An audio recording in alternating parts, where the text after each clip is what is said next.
Hola, buenas tardes, mi nombre es Karen Reyes y mi compañera es Nayiber Serrano. Hoy vamos a hacer un análisis del libro La Maldita Trinidad para la materia Banca y Finanzas Internacionales. Como primer ítem vamos a hacer un resumen de cada uno de los capítulos. En el capítulo 1, la globalización y el neoliberalismo. En el capítulo 2, la Bretton Woods y el nacimiento de un régimen económico mundial. Como tercero, el Fondo Monetario Internacional. Cuarto capítulo, vamos a hablar sobre el Banco Mundial.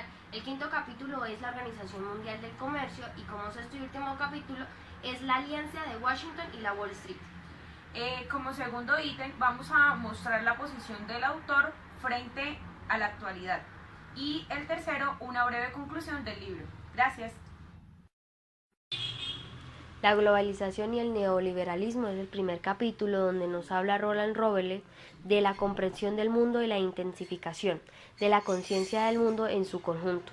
La opinión de Anthony Giddens es la intensificación de las relaciones sociales que vinculan a distintas partes del mundo, de tal forma que los demás sucesos locales son influidos por hechos que ocurren a gran distancia. También nos dice que la experiencia humana se ha globalizado a medida que se ha reducido el tiempo que separa espacios, como por ejemplo se refiere a la influencia de distancias. Y esto conduce a la pregunta, ¿a la influencia de quién?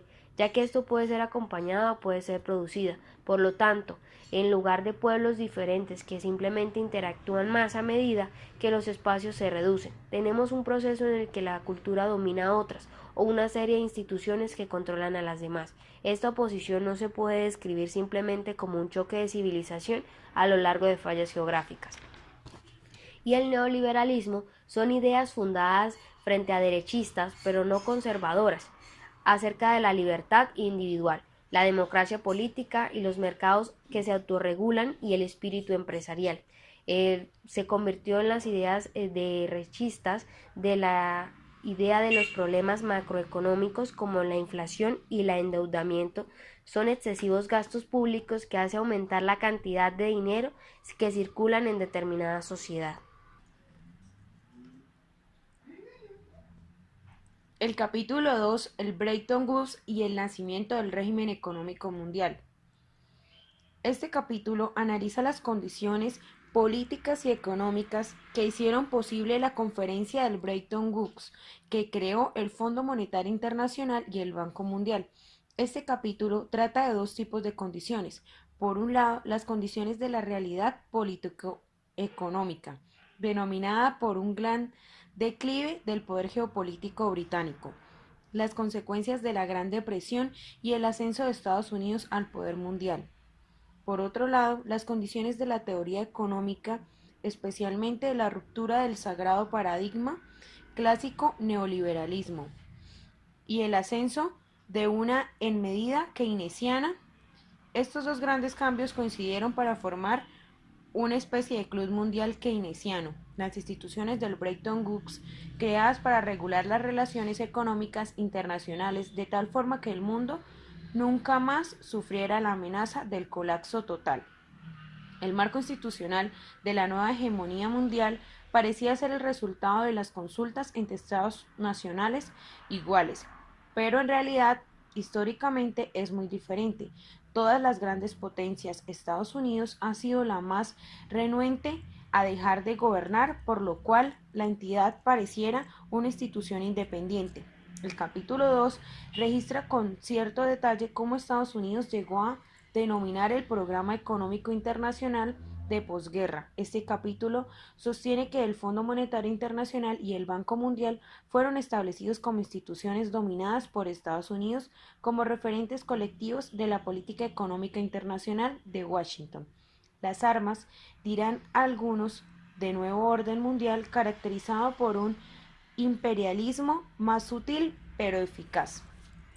El Bretton Woods, en un contexto político-económico, lo que actualmente llamamos globalización, un intenso intercambio de personas, ideas, capital y tecnología en el espacio internacional, nació durante la paz británica aproximadamente entre 1875 y 1914.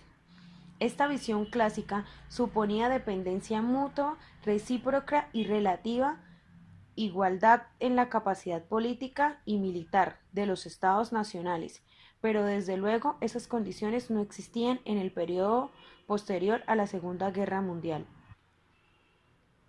Capítulo 3. El Fondo Monetario Internacional.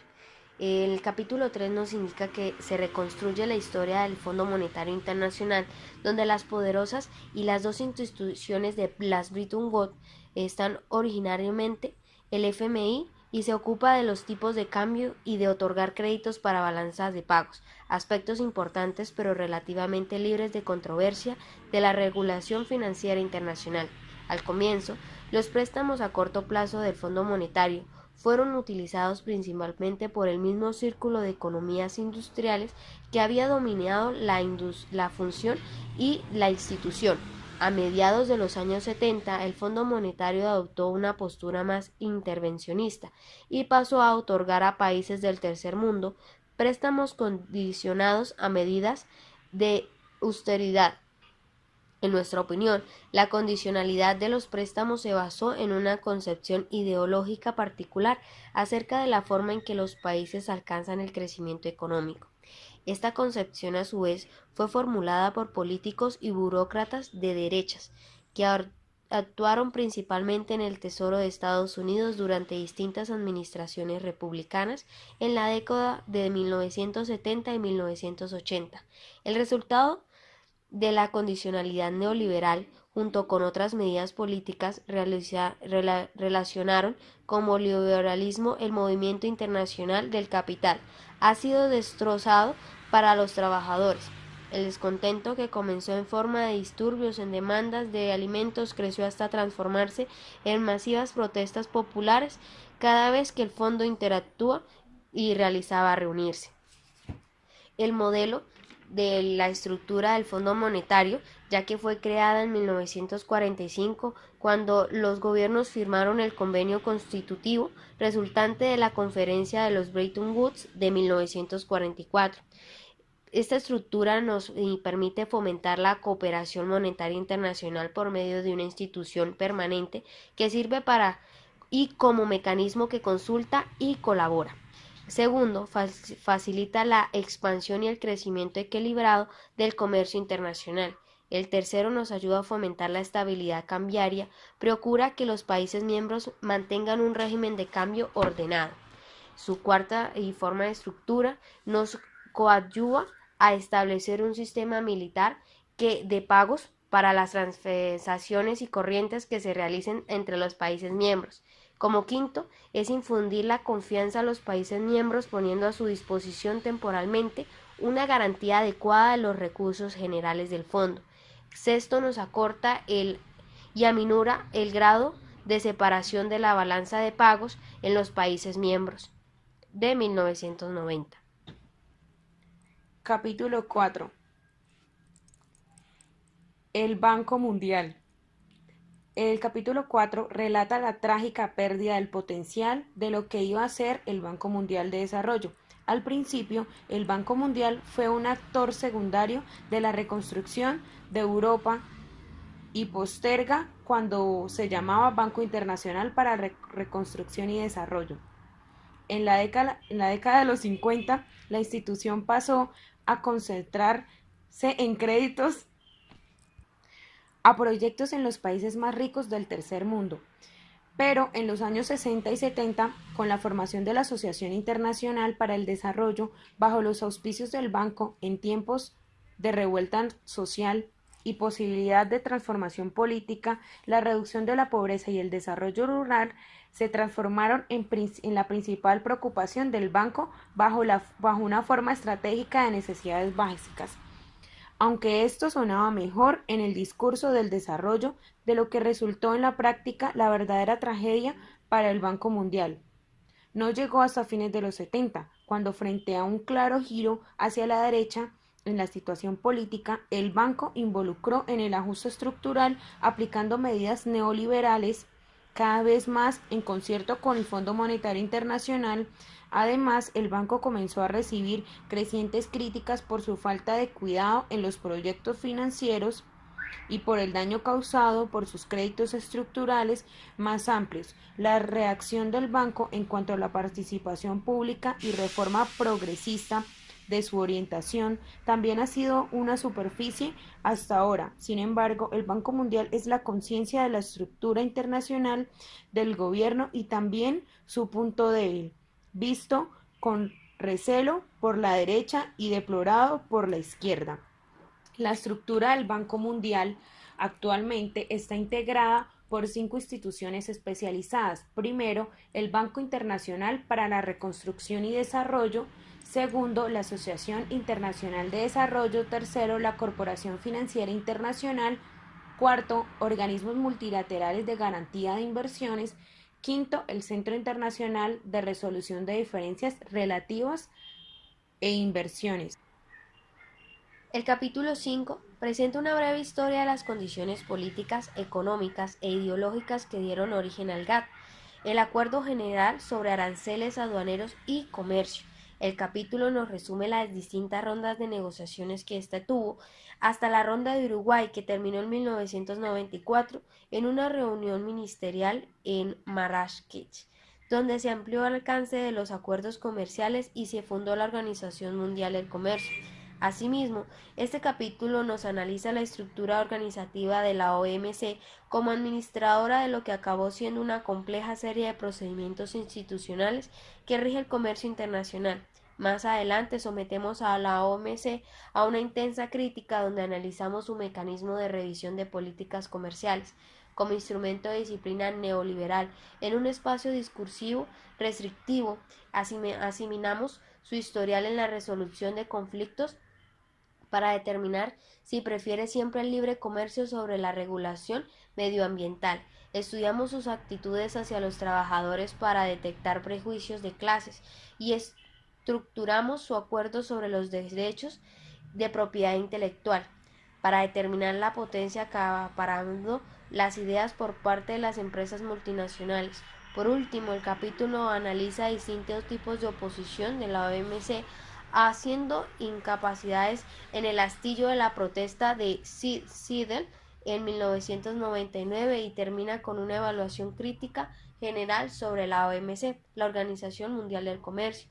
El capítulo 6, retomando la información y los contextos, hegemonía, poder y factibilidad a los que ya hemos dedicado los espacios en los otros tipos de capítulos y en el desarrollo de cada uno de ellos. También reexaminan la crítica y el término consenso de Washington como descripción de las políticas y los poderes existentes tras las últimas tendencias de gobierno mundial, detrás de los intereses políticos representados por burocracias de Washington. Discernimos un poder más irresistible, el de las empresas multinacionales, específicamente los bancos de inversión de Nueva York. Concluimos con la política económica mundial, aplicando a las instituciones del gobierno cada vez mucho más coordinadas. Procede una alianza entre Washington y la Wall Street.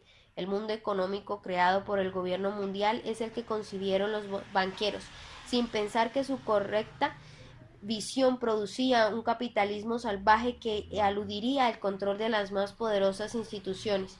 Finalmente, vamos a analizar el desestabilizamiento que una hegemonía ideológica, un desarrollo y proponemos algún principio alternativo que podría guiar el creciente movimiento por la justicia global. Segundo punto, punto de vista del autor. El autor aborda el tema del papel de las instituciones económicas internacionales, más en concreto el Fondo Monetario Internacional, Banco Mundial y la Organización Mundial del Comercio, en la conformación del sistema económico mundial. Surgió en la última parte del siglo XX y que se vino a modificar de tal manera tan radical que las reglas del juego vigentes desde la Segunda Guerra Mundial. Esta obra opta un punto de vista intermedio entre los enfoques basados en las visiones más o menos conspirativas que pretenden explicar el actual funcionamiento de la economía mundial y las instituciones internacionales como un proceso natural, acorde con las necesidades del mercado y ajeno a las actividades de control ejercidas por la presión de los más poderosos.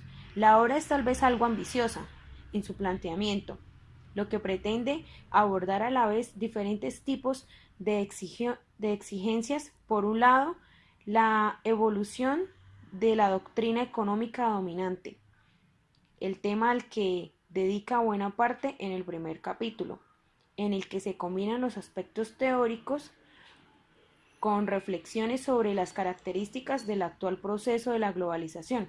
Por otro lado, analiza desde una perspectiva pluridisciplinaria los complejos procesos de la construcción de nuevas hegemonías en procesos y por último, se concentra en el estudio del devenir de las instituciones, en el cual recorre caminos ya muy trillados sobre la descripción del nacimiento de dichas instituciones, las condiciones de su posterior evolución, su funcionamiento y vislumbra en sus conclusiones un posible y diferente futuro para estas tres organizaciones.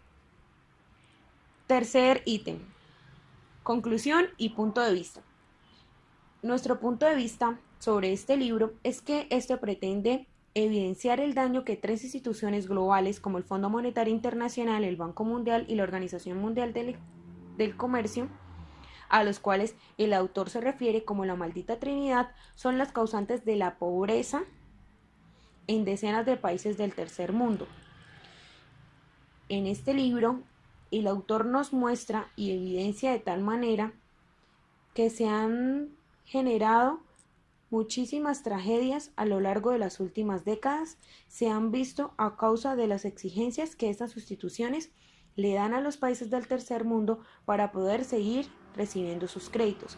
Por esto, más o menos unos 6 millones de niños africanos, niños asiáticos y latinoamericanos mueren cada año a causa de efectos de ajustes estructurales de estas tres instituciones.